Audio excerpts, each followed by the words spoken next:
Ngayon, kung lahat pala tayo honest, o marami pala tayo sa atin ay honest, why is the Philippines often, or if not all the time, why is the Philippines always ranked as one of the most corrupt countries in the whole world? Yan, sagutin niyo ako niyan. Nagpapakalinis kayo?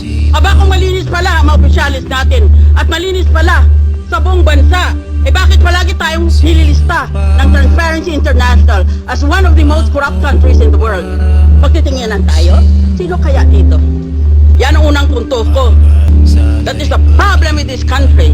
We're all for honest government, and yet the world condemns us as one of the most corrupt countries in the world. That's why it is difficult to win in any international election, in any international campaign, because the Philippines, among others, has a reputation of being a corrupt country.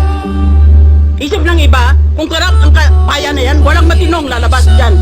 Walang matinong ibuunga yan. Bawat sabay sa inyo, walang sala tungkol sa SALN. Bigyan nyo ako ng sapang buhay. Panginoon, bigyan mo ako ng sapang buhay at imbestigahin ko lahat. Isa-isa. Dito sa Senado, sa House of Representatives, tignan natin. Pati sarili ko, imbestigahin ko. Order, please.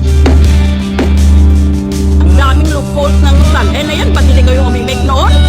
Ba't ngayon bigla na lang kayong so exercise about the loophole? Well, if that is the case, then let us all just put our assets in dollars and know the purpose of the SALN will be perverted or corrupted. That is true. But what about all the other loopholes? Bakit ngayon lang kayo nagalit tungkol sa loophole na yan? Bakit doon pa?